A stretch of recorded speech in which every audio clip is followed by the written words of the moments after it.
English 121, Day 16, Understanding Parenthetical Citations, from the Allen and Bacon Guide, pages 574 to 598.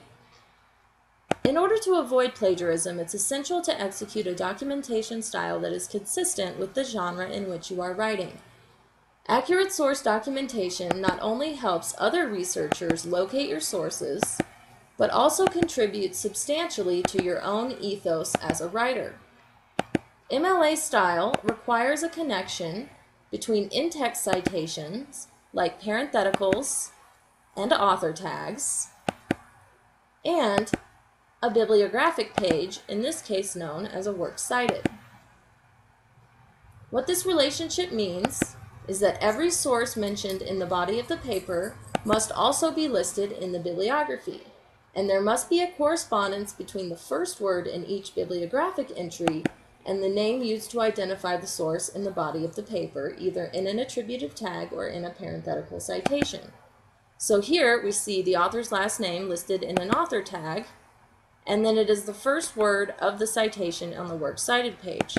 Similarly, here's the author's last name in a parenthetical, and it too is the first word of that citation on the works cited page. In MLA style, citing print sources is typically straightforward, but documented material from the web presents a unique set of challenges. As a rule, you must include in your bibliographic entry all the publication information about the original print version, plus the information about the electronic source. So it's not enough to just stop here with the page number and all this print information. You also need to include the electronic access information, including the database that was used to find it, if any, the medium through which it was accessed, and the date on which it was accessed.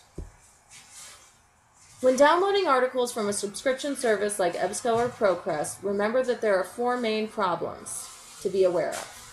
First of all, you can't be sure the electronic source is a completely accurate version of the original source.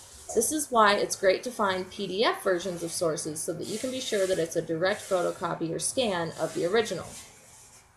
However, the downloaded version will often not reproduce images that appear in the print version, which may be very important, or if they are included, they may not be good quality or they may be distorted. Also, the downloaded version usually doesn't reproduce the page numbering of the original, especially if it's in HTML. Try to find your sources in PDF format whenever possible so that you can clearly cite the pages, which is always preferable.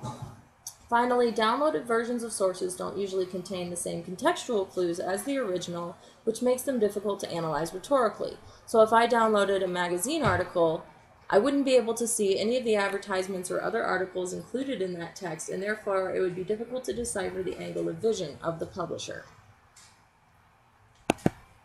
When researching on the web, be aware that material from web sources is updated frequently and will sometimes disappear completely. This is why it's so important to include the access date in your works cited page. It's often difficult to determine the publication date and the authorship of the material, so you might have to read way into the fine print to be able to find that information. And oftentimes page numbers are impossible to specify. Because of the web's hyperlink structure, you simply wouldn't find linear page numbers like that. But at the very minimum, be sure to include the title of the website as well as the access date in your citation on the works cited page.